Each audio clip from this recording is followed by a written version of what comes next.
여러분 안녕하세요. 믿고 보는 원불대 불교 대백과의 원영입니다.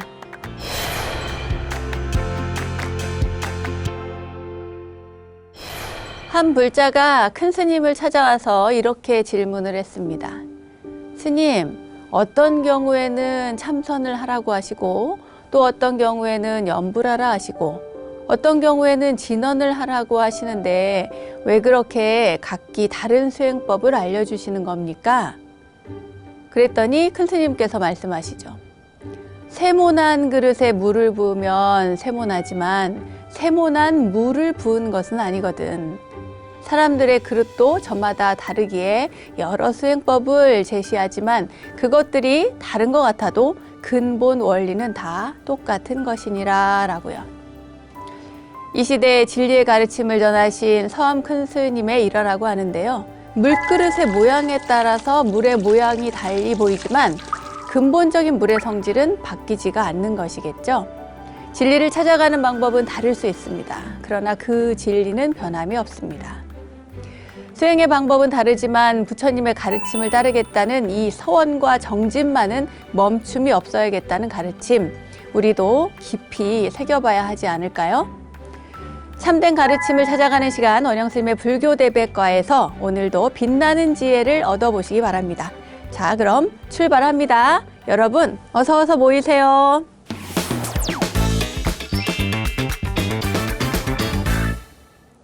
원영스님의 불교대백과 첫 순서는 알고 보면 약이 되는 수많은 불교 이야기들과 불교 지식을 내 안에 원영스님의 불교대백과 지식인 시간입니다. 앞서서 물과 물그릇에 대한 깨달음으로 진리는 하나다라는 깨우침을 주신 큰 스님의 일화를 전해드렸는데요. 이렇듯 큰 스님들의 일화나 법언은 암흑 속에 살아가는 우리들에게 한 줄기 빛이 되고 또 깨달음을 향한 나침반이 되기도 합니다. 자, 벌써 두 번째 시간인데요. 오늘도 선지식들의 빛나는 가르침을 만나보는 시간으로 함께 하겠습니다. 오늘 만나뵐 선지식은 온화하고 자상한 자비와 청렴하고 검소한 가풍을 가져서 대도인으로 칭해지는 근현대 고승이신 바로 경봉 큰 스님이십니다.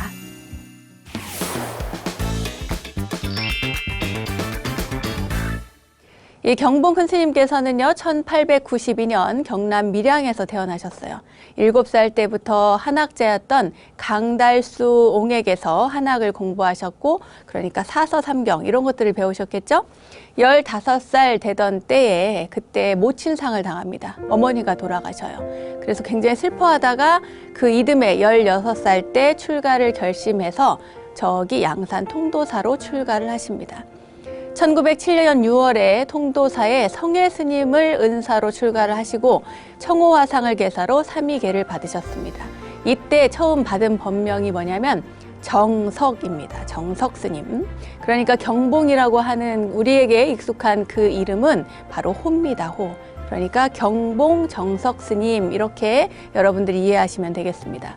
1912년 4월에 다시 해담 스님, 그러니까 해담 율사로부터 비구계와 보살계를 받고 통도사 강원에 입학을 하는데요. 하루는 이렇게 경전을 보다가 이렇게 마음에 탁 와닿는 그런 글귀가 있었습니다. 뭐냐면 종일 수타보요 자무 반전분이라 라는 글귀를 보게 된 거예요. 이게 뭐냐면 종일토록 남의 보배를 헤아려 봐야 자신의 몫은 반푼어치도 없다, 이 말입니다. 이 구절은 사실은 많이들 인용을 합니다. 예를 들어서 그 부처님 당시에도 나오는 이야기인데요. 부유한 사람이 있어요. 그런데 부잣집에 그 밑에서 일을 하는 사람이 있습니다. 장사 상인이어서 돈을 많이 거두어 드리는데 그 집에서 일하는 사람이 그 돈을 매일 헤아려요. 헤아려서 갖다가 줍니다. 주인에게. 주는데 그때 부처님 무슨 얘기를 하냐면 그 사람은 하루 종일 그 많은 돈을 헤아리지만 그 돈은 그 사람의 것이 아니라는 얘기를 합니다. 비유를 한 거예요. 그러니까 종일 그 남이 이렇게 써놓은 얘기들을 막 좋네 훌륭하네 이렇게 읽어봐야 자기 마음 한번 다스리지 못하면 의미가 없다는 얘기를 하신 거예요. 그와 마찬가지로 이 경봉 큰 스님께서도 공부를 하다가 종일토록 남의 보배를 헤아려 봐야 자신의 몫은 반푼어치도 없다. 이 구절을 보고 충격을 받았던 겁니다. 아, 내가 이렇게 경전에 나온 그 글귀만 봐서 될 일이 아니라 직접 내 마음을 닦는 수행을 해야겠다. 이렇게 생각을 하고 그 뒤에 참선을 하러 떠납니다. 어디로 가냐면 내원사에 당시 계시던 해월선사를 찾아갑니다. 그리고 가서는 해월선사께 법을 물었는데 마음속에 의문이 풀리지 않는 거예요. 물어봤으면 딱 대답을 해주셨을 텐데 그 대답이 뭔가 석연치 않았던 거죠. 제 생각에는 해월 큰 스님에게 문제가 있었던 것이 아니라 경봉 큰 스님이 아직 마음이 닦아져 있지 않았기 때문에 그것을 온전히 그 당시에는 학인이니까, 강원에서 공부하는 학이니까 그러겠죠? 이해를 하지 못했던 것 같습니다. 그래서 그 다음에 선방에 가서 정진을 열심히 해야겠다 이렇게 생각하고 다시 정진을 하러 떠납니다. 이번에는 어디로 가느냐? 바로 해인사로 갑니다. 해인사로 가서 참선에 몰두를 합니다. 열심히 정진을 하시고요. 그 이후에는 북쪽으로 갑니다. 금강산 마하연의 선원에서 공부를 하시고 또 함경도 서광사 선원에서도 공부를 하시고 이렇게 이름난 선원을 쭉 찾아다니면서 열심히 정진을 하십니다. 그런 다음에 다시 남쪽으로 내려옵니다. 남쪽으로 내려와서 김천 직지사에서 만봉 스님을 만나서 그때 이렇게 대화를 하시거든요. 선문답을 하시고 나서 더욱더 신심이 막 난 거예요.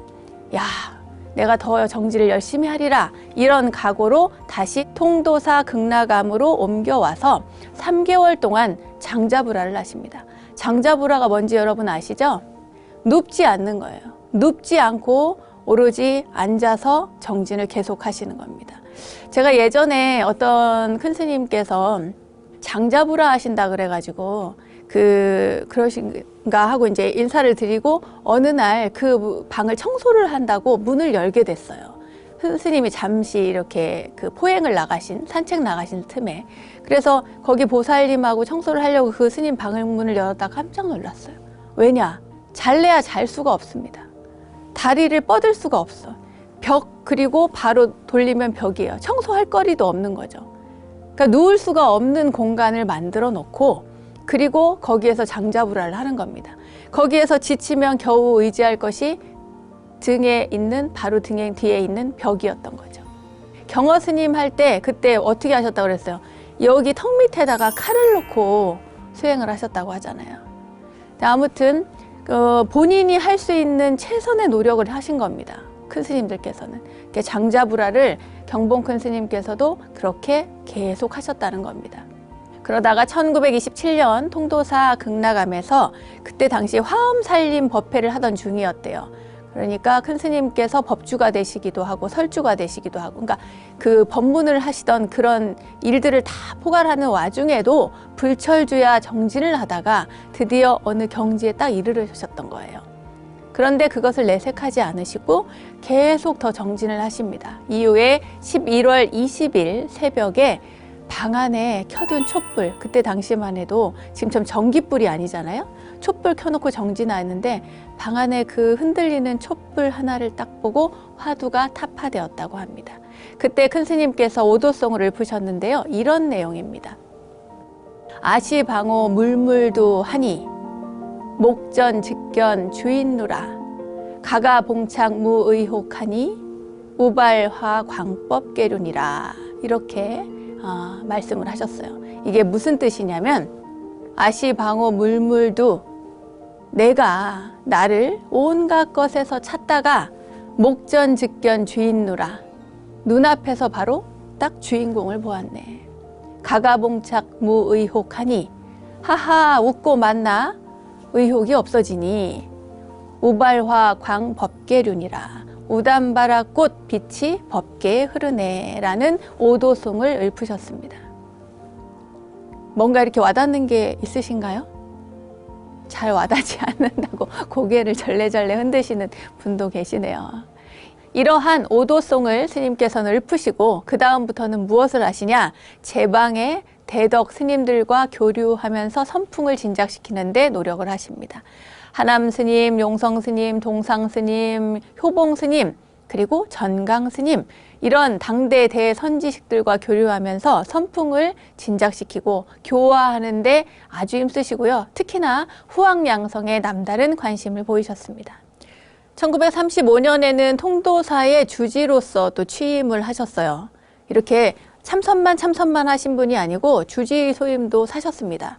그리고 1941년에는 조선불교 중앙설리참구원, 말이 길죠? 쉽게 말해서 선학원입니다. 선학원. 그 선학원 이사장을 역임하시다가 1949년에 다시 통도사의 주지로 가십니다. 재임을 하신 거예요. 1953년에는 통도사 조실로서 이렇게 추대가 되는데 이후에 동아사와 내원사의 조실을 겸하면서 이 납자들을 계속 많이 만나고 제접하면서 그 선풍을 진작시키는 데 크게 힘을 쓰셨습니다. 큰 스님은 언제나 온화하고 자상하고 이렇게 친절하게 학인들에게 공부를 가르쳤나 봐요. 그리고 극락암에 계셔서는요, 삼소굴에 거처하시면서 만년에 이르기까지 아주 소박하고 또 검소한 그런 생활을 하신 것으로 알려져 있습니다.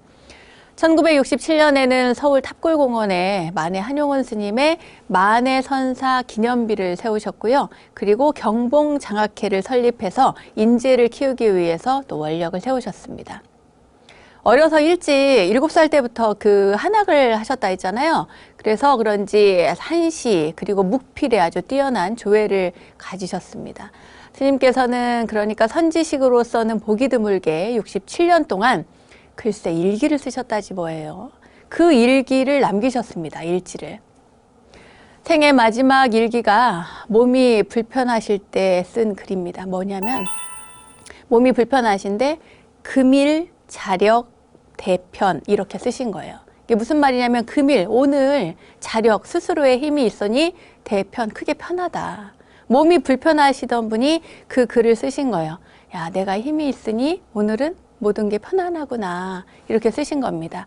이 6글자를 이렇게 남기셨는데 읽는 이로 하여금 참 경건한 감동을 그렇게 줍니다. 우리가 왜 그 화장실 갔을 때 화장실에 절에 보면 해우소라고 쓰여 있잖아요. 사실은 이 해우소라는 말도 스님께서 경봉 큰 스님께서 창안하신 말씀입니다. 근심을 푸는 곳이라는 말로 깊은 어떤 선미가 담겨 있는 그런 말이죠. 이러한 스님이 열반에 드신 것은 1982년 7월 17일입니다. 문도들을 모아서 야반 삼경에 대문빗장을 만져보아라 라는 임종계를 남기시고 열반에 드셨습니다. 이 임종계를 한번 여러분 되새겨 보시기 바랍니다. 당시 세수 91세고요. 법납은 75세셨습니다.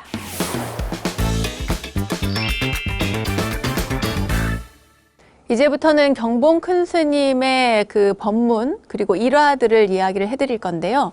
큰 스님 말씀 중에 멍텅구리 법문이라는 것이 있습니다. 멍텅구리. 이 멍텅구리 법문이 뭘까? 모두가 다 멍텅구리라는 걸까? 잘 들어보십시오. 제가 쭉 그냥 읽어드릴게요. 멍텅구리 멍텅구리 모두가 멍텅구리. 온 곳을 모르는 그 인간이 갈 곳을 어떻게 안단 말까? 온 곳도 갈 곳도 모르누나 그것도 저것도 멍텅구리 멍텅구리. 올 때는 빈손에 왔으면서 갈 때 무엇을 가져갈까? 공연한 탐욕을 부리누나 그것도 저것도 멍텅구리 멍텅구리.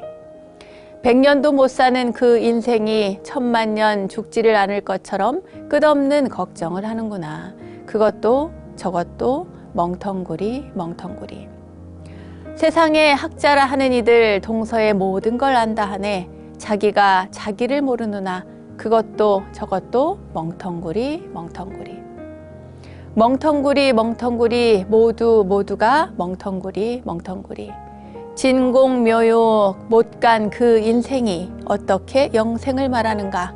끝없는 윤회만 하는구나. 모두가 멍텅구리. 여기까지가 바로 멍텅구리 법문입니다. 사전에는 이 멍텅구리라는 말이요, 본디 바닷물고기 이름이래요. 이 멍텅구리가 굉장히 못생겼다는군요. 못생기고 굼뜨고 동작도 느려서 아무리 위급하고 막 그물이 이렇게 쳐져 있어도 벗어날 노력조차 안 하고 가만히 있는데요. 그래서 이 노력조차 할 줄 모르기 때문에 판단력이 약하고 시비를 제대로 모르는 사람을 가리킬 때 멍텅구리라고 한대요. 이 멍텅구리는 노래 가사처럼 지어진 말인데 통도사 극락암 호국선언에 주석하시던 경봉 큰스님께서 살아생전에 하시던 법문구절입니다. 가만히 생각해보면 이 말은 사람들의 어리석음을 빗대어서 풍자해서 하신 말씀인 것 같아요. 큰스님은 생전에 한자로 멍텅구리를 명통구리라고 쓰기도 했습니다. 이게 무슨 말이냐면 밝을 명, 통할 통, 구할 구, 이익 이자예요. 그러니까 이익을 구하는 데만 밝게 통해 있다라는 뜻입니다. 이게 명통구리, 멍텅구리를 한자로 이렇게 쓰신 거예요. 네, 우리 스스로 한번 돌아봅시다. 우리가 이익을 구하는 데만 혹시 너무 밝아 있는 것은 아닌가.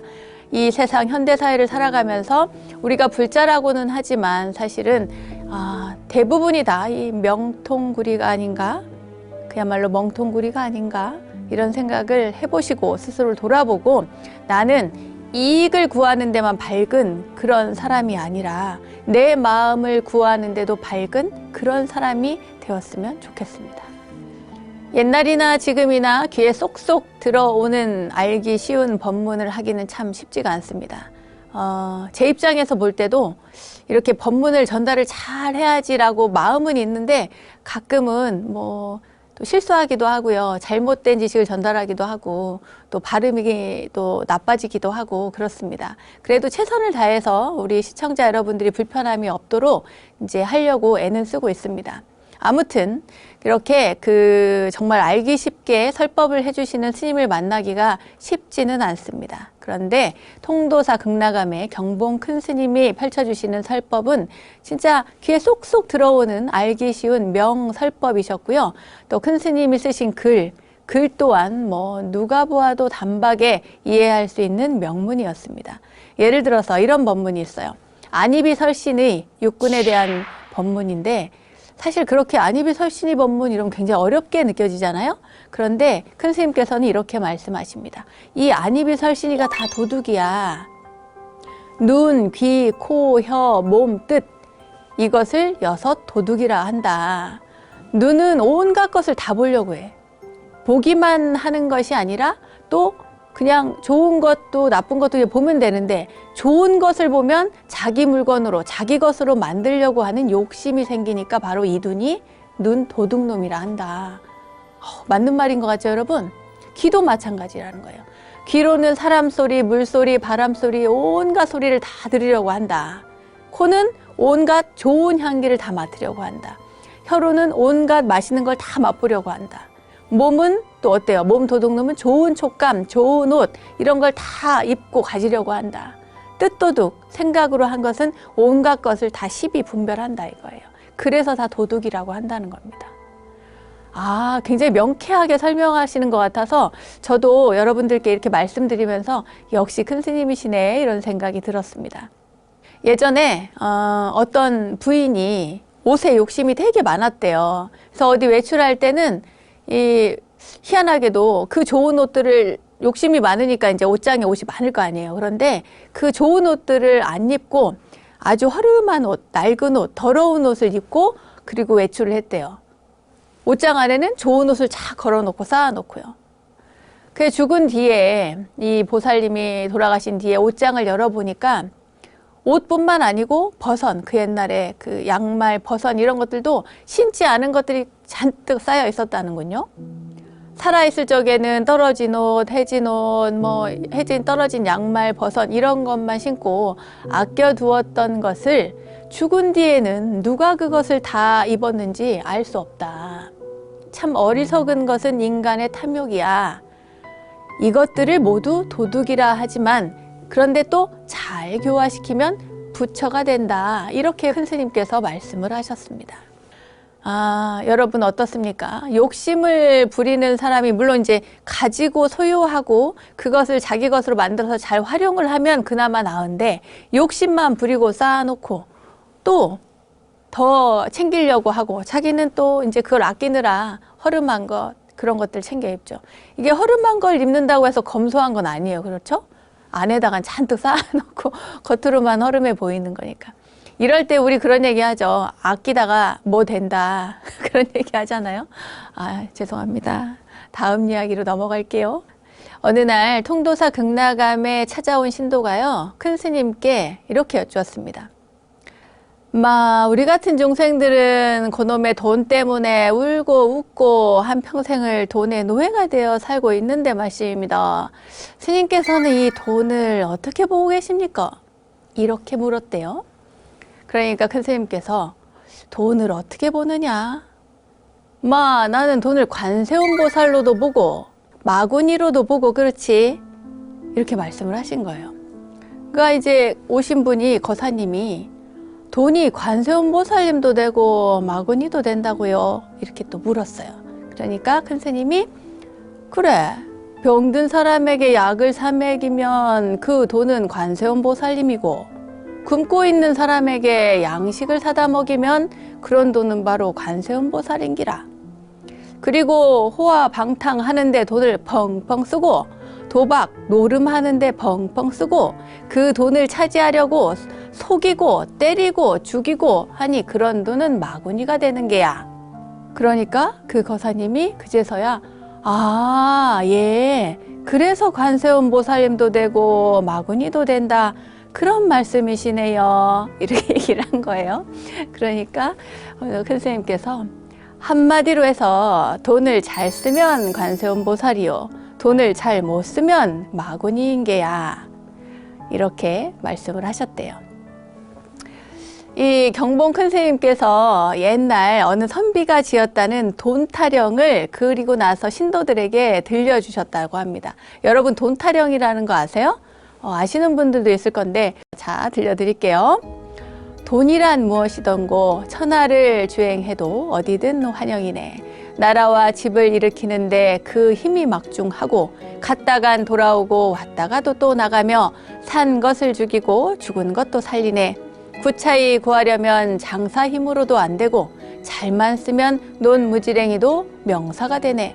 부자는 잃을까 겁내고 가난뱅이는 얻기가 소원이니 이것 때문에 얼마나 많은 사람이 백발이 되었던고. 이렇게 스님께서 돈 타령을 아마 굉장히 구성지게 하셨을 것 같은데요.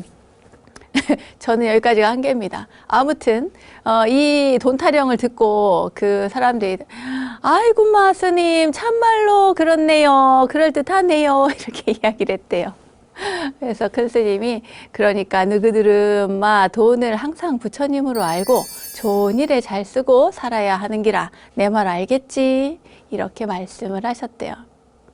두 가지 법문을 이렇게 전해드렸는데요. 먼저 그 육군 안입의 설신이에 대한 법문도 사실은 우리가 그거를 교학적으로 풀려고 들으면 굉장히 어렵고 난해하게 받아들여지는데, 이렇게 큰 스님처럼 쉽게 눈이 도둑이야, 이렇게 이야기를 해주면은 그렇지, 좋은 것만 보려고 하고 또 본 것은 가지려고 하고 다른 마음을 자꾸 일으키니까 그것이 바로 도둑이라 이거예요.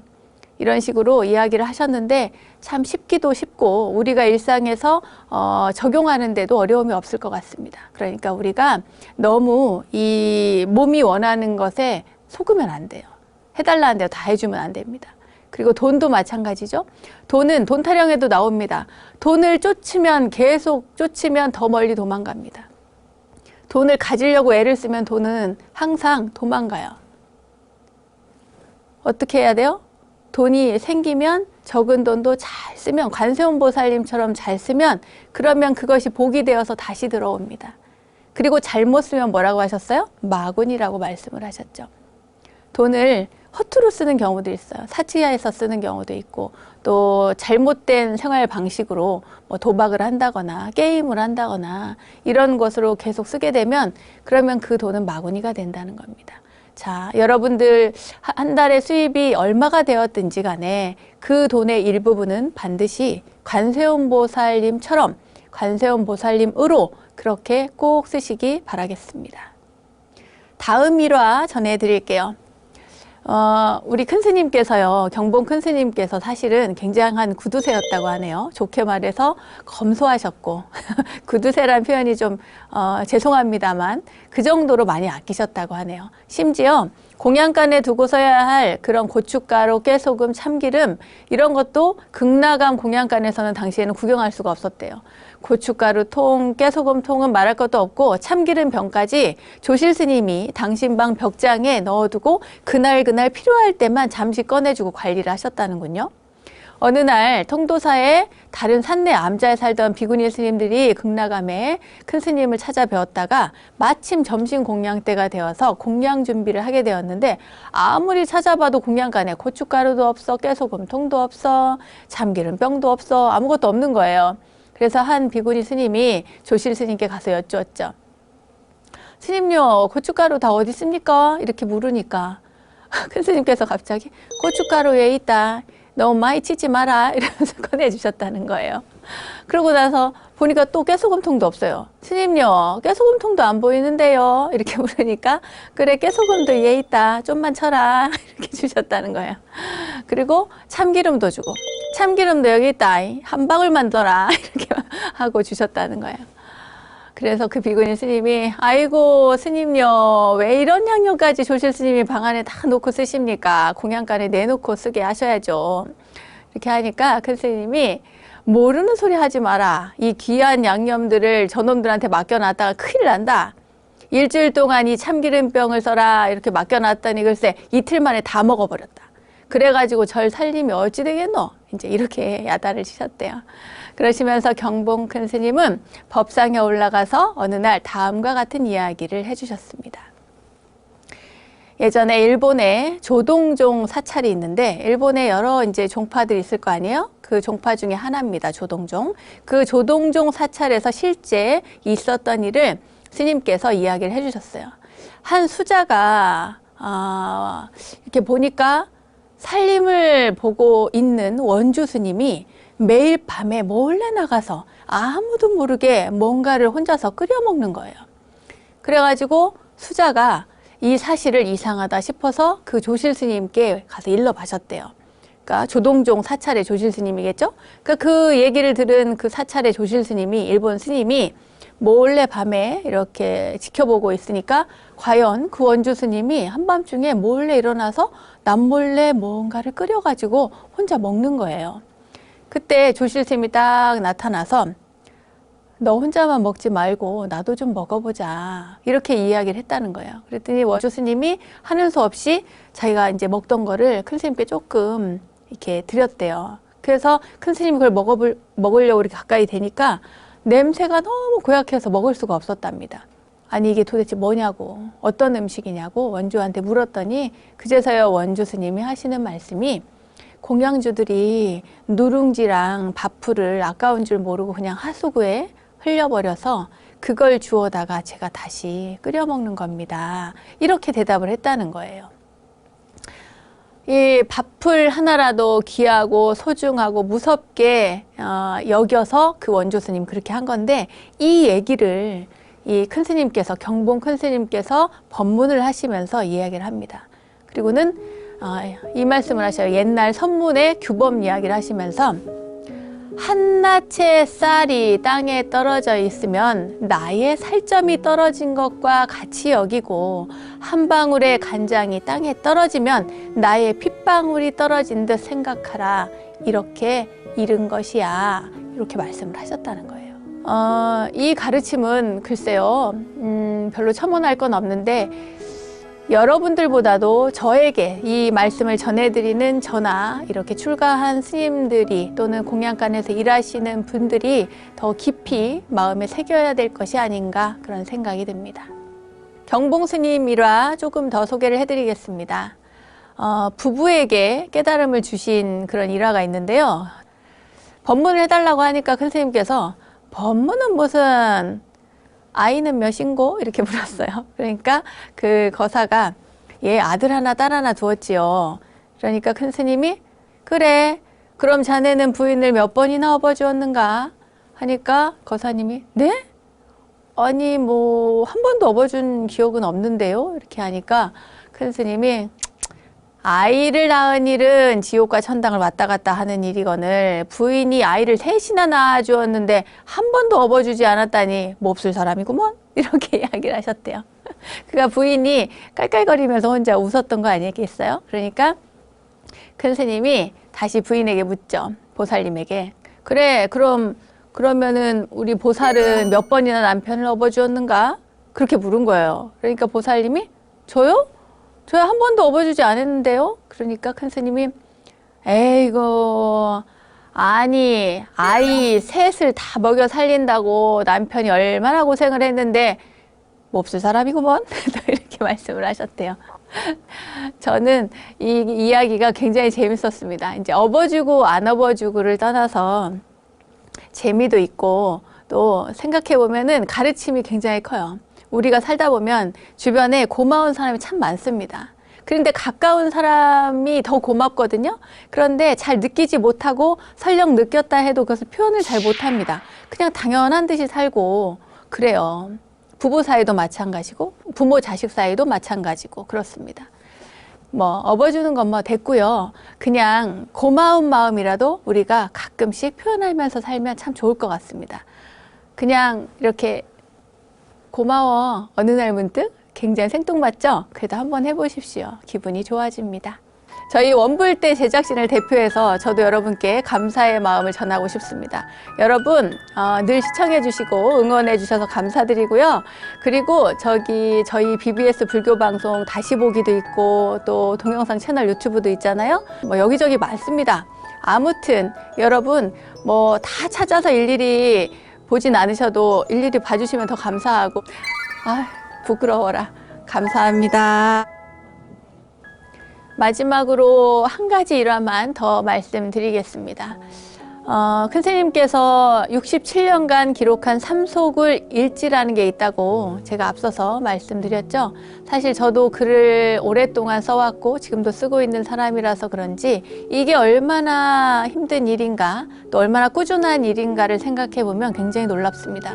큰 스님께서는 18살부터 85살, 그러니까 67년 동안 당신이 겪은 일들을 그날 이 삼소굴 일지에 세세히 기록을 하셨어요. 어느 날 큰 스님은 신도들이 찾아와서 당신의 수의를 만드는 것을 직접 목격을 하셨답니다. 사람들이 와서 내 수의를 만드는 모습을 보면 그 심경이 어떨까요? 그 심경을 기록해 두었는데 이렇게 말씀을 적어 놓고 계십니다. 오늘 내 수의를 짓기 위해 보살들과 비구니들이 와서 옷을 지었다. 의복이라도 수의라고 하니 대중들의 마음도 이상하게 섭섭한 감이 든다고 하고 나도 생이 본래 거래 생멸이 없다고는 하지만 세상 인연이 다해가는 모양이니 무상의 감이 더욱 느껴진다. 금년 병오년에서 무진년을 계산하면 39년인데 그동안 내가 받은 부고가 무려 640여 명이구나. 이 많은 사람들이 다 어디로 갔는지 한 번 가고는 소식이 없구나. 옛 부처도 이렇게 가고 지금 부처도 이렇게 가니 오는 것이냐 가는 것이냐. 청산은 우뚝 섰고 녹수는 흘러가네. 어떤 것이 그르며 어떤 것이 옳은가. 찌찌찌찌 야반 삼경에 촛불 춤을 볼지어다. 이렇게 글을 남기셨다고 합니다. 누군가 미리 내 수의를 만든다면 그 느낌이 어떨까? 저도 잠시 생각을 해봤습니다. 인생이 그리 길지 않습니다, 여러분. 나이를 먹으면 먹을수록 시간이 더 유수와 같이 빨리 흘러가게 되죠. 젊어서는 어려서는 오늘 하루가 길다 왜 시간이 안 가지 이렇게 생각하던 때도 있었습니다만 한 살 한 살 나이를 먹어갈수록 인생이 정말 길지는 않구나 이런 생각이 듭니다. 하루하루 허투루 보내지 마시고요. 여러분 마음 닦고 정리정돈 잘하고 주변 정리도 잘하고 갑시다 우리. 불교 지식을 내 안에 원불대 지식인 시간. 오늘은 근현대 고승들의 이야기 큰 스님의 향기라는 주제로 두 번째 시간 함께 했는데요. 오늘은 경봉선사 이야기를 전해드렸습니다. 일생을 통해서 청렴한 수행자의 본보기가 되어주신 스님은 신도들에게는 또 한없는 자비로운 그런 어버이 같은 분이셨어요. 삶을 통해서 법문을 해주신 경봉 큰 스님의 향기가 아직도 우리 곁에 진하게, 아주 진하게 전해지는 듯합니다. 자, 불교 지식을 내 안에 원불대 지식인, 오늘은 여기까지 하겠습니다.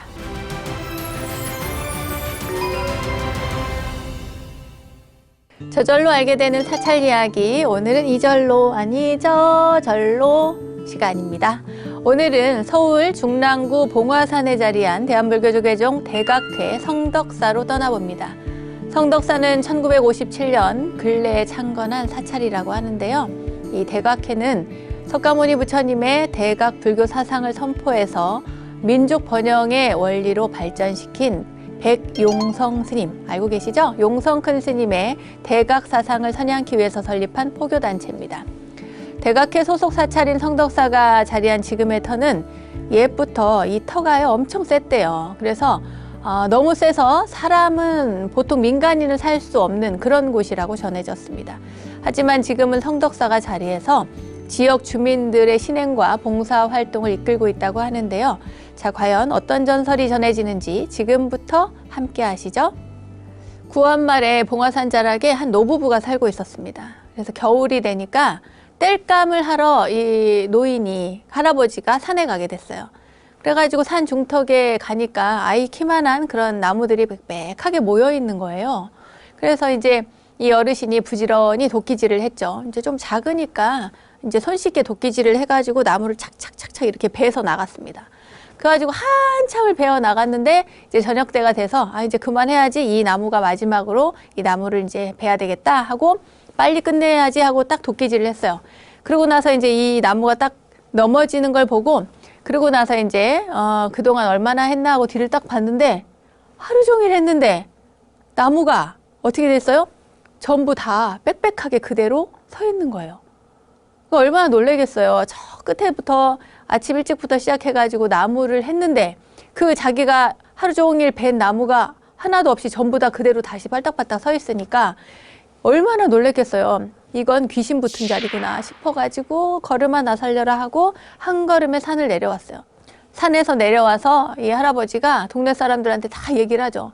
저기 저 나무숲이 벽에 귀신이 붙은 게 틀림없다. 그러니까 가지 말라고 얘기를 한 거죠. 그런데 한참 얘기를 하고 있는데 그때 이제 탁발을 나온 한 스님이 있었어요. 그 스님께서 지나가다 그 얘기를 듣게 되죠. 그리고는 스님께서 말씀을 하십니다. 그곳은 아주 많은 사람들의 원한이 서린 곳입니다.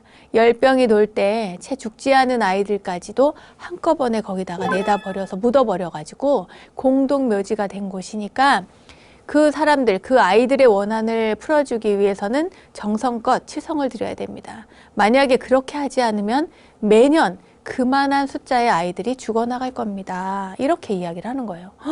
너무 무섭죠? 아이들이 죽는다고 하니까. 마을 사람들은 스님 말에 반신반의했는데 그 중에 아이가 넷이나 있던 한 보살님이 있었어요.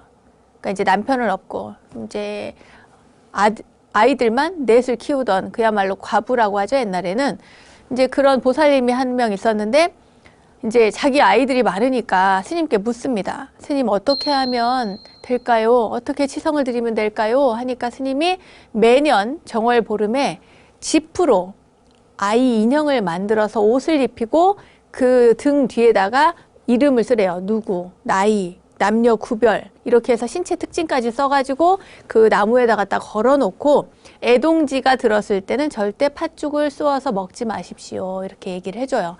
그리고 이제 스님이 떠난 뒤에 여인은 스님이 시킨 대로 매년 그 동구 밖에 나무에 인형을 갖다 매달아서 살게 돼요. 아이들이 살게 돼요. 진짜로 인형을 매단 그 집만 아이들이 다 잘 살게 돼요. 그런데 이 마을에 김씨성을 가진 아주 고집 세고 욕심쟁이인 부자가 있었는데 슬하에 자식이 없었어요. 그런데 동네 사람들이 가서 이렇게 그 인형을 매달고 하니까 그거 다 미신이니까 하지 말라고 그렇게 해요. 그러니까 몇 년 동안 아무 일도 없었는데 뭐하러 그렇게 하냐 이렇게 얘기를 하면서 하지 말라고 하는데도 이제 이 여인은 아이가 4명이나 되니까 그것을 이제 그 말을 안 듣고 매년 인형으로 지프로 인형을 만들어서 나무에 걸었던 거예요. 그리고 애동지가 들던 어느 해에 마을 사람들은 스님이 했던 이야기를 이제 다 잊어버렸어요. 너무 오래돼서 몇 년이 지나니까. 그래서 집집마다 동지 팥죽을 쏘아가지고 나눠 먹었는데 이 여인은 올해가 애동지구나 싶어가지고 팥죽도 안 쓰고 이웃집에서 준 팥죽도 먹지도 않았어요. 그 후에 동네에 전염병이 엄청 크게 유행을 했어요. 그러니까 그때 전염병이 이렇게 도니까 마을 사람들과 어린애들이 목숨을 많이 잃었어요. 그런데 희한하게도 그 스님의 말을 잘 따른 보살님의 아이들은 잘 자랐습니다. 시간이 지나서 옛날 스님이 말한 것도 이제 마을 사람들의 머릿속에서 다 사라지게 됐죠. 이 보살님의 아이들도 커가지고 출가하고 다시 또 아이를 낳아서 손주들까지 이제 많이 낳았는데도 이 보살님은 그 손주들의 인형까지도 만들어서 나무에 매달고 애동지가 돌아오면 팥죽을 쓰지도 않고 먹지도 않았답니다. 그리고 나이가 먹어서 보살님도 이제 세월이 흘렀으니까 죽음의 문턱에 이르렀겠죠. 그때 머리맡에 자식과 손자, 증손자까지 다 모아놓고 그 옛날 큰 스님의 이야기를 하면서 지금까지 그렇게 해왔으니 아이들이 탈없이 컸다는 것을 얘기하고 그리고 나서 내가 죽은 다음에도 너희들이 그것을 꼭 지켜줬으면 좋겠다. 이렇게 유언을 하고 눈을 감았다고 합니다. 그 자식들이요, 보살님의 이야기를 따라서 인형을 만드는 사람도 있었고 반대로 그렇게 하지 않은 사람도 있었습니다. 광복이 되고 사람들이 모여들자 이곳에도 이제 집을 지으려고 했어요. 그런데 집을 지으려고 하면 공사 도중에 석가래가 무너지거나 기둥이 내려앉거나 이렇게 해서 공사하던 인부가 다치는 일이 너무 많이 생기는 거예요. 그래서 쉽게 집을 짓지를 못했다고 합니다. 그러다가 1957년 조계종에서 성덕사라는 절을 지었을 때 목재를 실어 나르던 황소가 그때도 죽었대요. 인부도 여럿 다치고요. 그런데 다행히도 절이 건립된 다음부터는 사람들이 불의의 사고로 다치는 일은 없었다고 합니다. 이 성덕사가 정성껏 기도를 해 주었기 때문이라고 마을 사람들은 지금도 이야기를 합니다.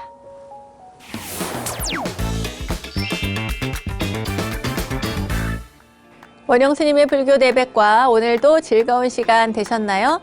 세상의 모든 불교 이야기를 모아서 전해드리고 있는 원영스님의 불교 대백과 오늘은 근현대 고승들의 이야기, 큰 스님의 향기라는 주제로 경봉 큰 스님의 이야기를 전해드렸고요. 중랑구 봉화산 대각회 성덕사터의 전설까지 전해드렸습니다. 알매지혜가 가득한 시간 원불대, 오늘은 여기까지입니다. 다음 원불대 이야기들도 기대해 주시고요. 저는 여기서 인사드릴게요. 믿음직한 원불대, 믿고 보는 원불대, 다음 시간도 잊지 마세요. 감사합니다.